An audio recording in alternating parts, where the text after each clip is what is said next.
খ্যাতিমান রোমান কবি ভার্জিন এক অমূল্য সত্য উচ্চারণ করেছিলেন, the greatest health is wealth, অর্থাৎ প্রকৃত সম্পদ কোনো স্বর্ণ বা রৌপ্য নয়, বরং সুস্থ দেহই হলো একজন মানুষের প্রকৃত সম্পদ। একই সুরে প্রতিধ্বনি তুলেছিলেন প্রাচ্যের দার্শনিক লাউজ। তিনি বলেছিলেন, যিনি নিজের শরীরের যত্ন নেন তিনি যেন পুরো বিশ্বেরই যত্ন নেন। একজন মানুষের সুস্থতা শুধুমাত্র তার ব্যক্তিগত সম্পদ নয়, বরং সমাজ ও জাতির জন্য একটি ভিত্তি। মহান চিকিৎসক ইবনে সিনা তার অমর গ্রন্থ কানুন ফিত্তিতে উল্লেখ করেন, মানুষ নিছক বেঁচে থাকার চেয়ে বরং সুস্থভাবে বেঁচে থাকা অনেক বেশি গুরুত্বপূর্ণ।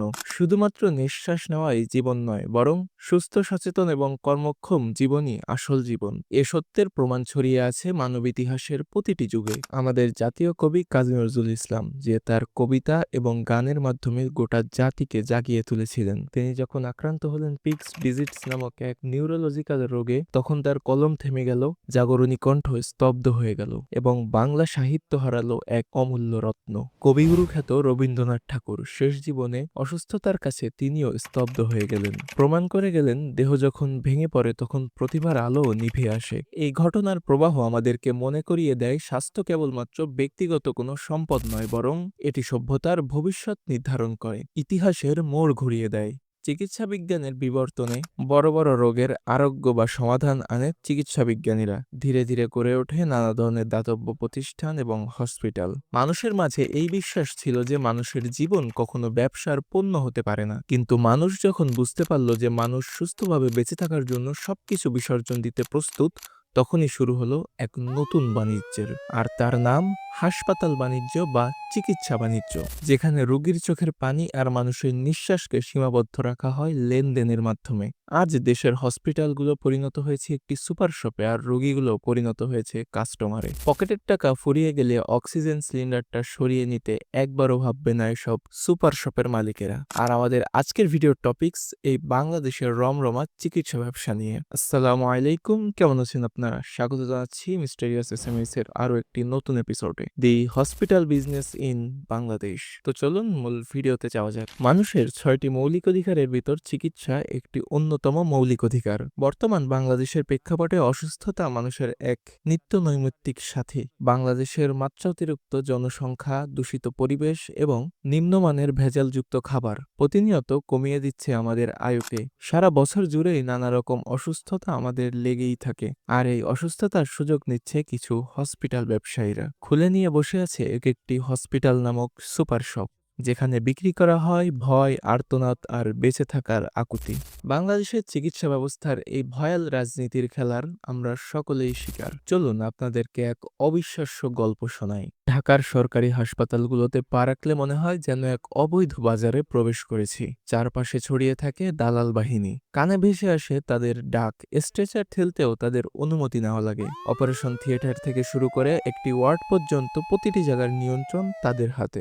নতুন রোগীদের জন্য সবথেকে বড় চ্যালেঞ্জ হলো এই দালাল চক্রের হাত থেকে রেহাই পাওয়া। মফস্বলের চিত্র আরো ভয়ঙ্কর।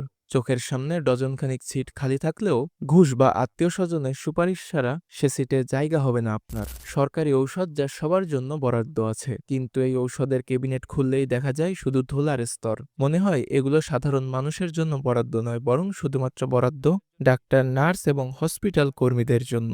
সরকারি হাসপাতালগুলোর পরিবেশের দিকে তাকালে মনে হয় না আপনি কোনো চিকিৎসার স্থানে এসেছেন, বরং মনে হয় বহু বছর ধরে পরিত্যক্ত কোনো ভাঙারি স্তূপে ঢুকে পড়েছেন। বিছানার চাদর ময়লা, জানালার কাচ ভাঙা, এমনকি অক্সিজেন সিলিন্ডারগুলোর দিকে তাকালে মনে হয় যেন মরিচা ধরা লোহার টুকরা। কখনো বা ব্যবহৃত ওয়াশরুমের পানি গড়িয়ে আসছে ওয়ার্ডগুলোতে। দেয়ালের চিরে যাওয়া রং, করিডোরে জমে থাকা দুর্গন্ধ, আর ওয়ার্ড জুড়ে স্যাঁতসেঁতে অন্ধকার একটা পরিবেশ।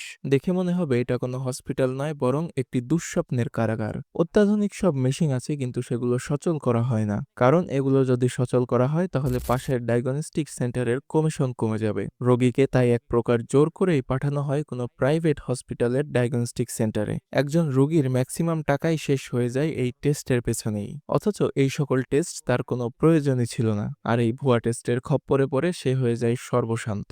আর এত সবের পরেও সেই কাঙ্ক্ষিত চিকিৎসার দেখা মেলে না। এই পুরো পুরো প্রক্রিয়ায় যেন এক অদৃশ্য শৃঙ্খল যাতে জড়িয়ে আছি আমি, আপনি, আমরা সবাই। বাংলাদেশের স্বাস্থ্য ব্যবস্থার এই করুণ বাস্তবতায় একজন দরিদ্র মানুষ চিকিৎসা ব্যবস্থায় ঢোকার আগেই হেরে যায়। আর যারা এই সেবাদানের দায়িত্বে আছেন তারা রোগীদেরকে বানিয়ে ফেলেছেন নিজেদের ব্যবসার মূলধন হিসেবে।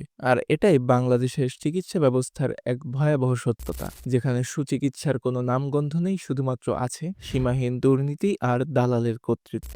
সরকারি হাসপাতালের অপারেশন থিয়েটারগুলোর মধ্যে ঢুকলে মনে হয় আপনি কোনো অপারেশন থিয়েটারে নয়, বরং ঢুকেছেন এক ভয়াবহ যুদ্ধক্ষেত্রে, যেখানে রোগীর দেহকে ব্যবহার করা হয় একটি খেলার মাঠ হিসেবে। দক্ষ চিকিৎসকের পরিবর্তে একজন কম্পাউন্ডার বা অদক্ষ ব্যক্তিদের দিয়ে করানো হয় সেলাই এবং অ্যানেসথেসিয়া দেওয়ার মতো জটিল সব কাজ, যার মাধ্যমে ভয়াবহ ইনফেকশন থেকে শুরু করে মৃত্যু পর্যন্ত হচ্ছে। আর এই মৃত্যুর দায়ভার আসলে কার? এদেশের সরকারের? না, আমার আপনার সবার। বেঁচে থাকার অধিকার সবারই আছে, আর চিকিৎসা মানুষের একটি মৌলিক অধিকার। আর এই মৌলিক অধিকার যখন ভঙ্গ করা হয় তখন তার বিরুদ্ধে রুখে দাঁড়ানো আপনার আমার সবার দায়িত্ব। তাই আসুন বাংলাদেশের এই ভয়াবহ চিকিৎসা ব্যবস্থার পরিবর্তন করতে আমরা সকলেই সচেতন হই এবং নিজ নিজ জায়গা থেকে আওয়াজ তুলি। যেখানেই দুর্নীতি এবং দালাল সেখানেই প্রতিবাদ। আর নিজের সাথে সাথে সমাজ এবং দেশের মানুষকে সচেতন করতে আমাদের এই ভিডিওটি শেয়ার করে দিতে পারেন। আল্লাহ হাফেজ।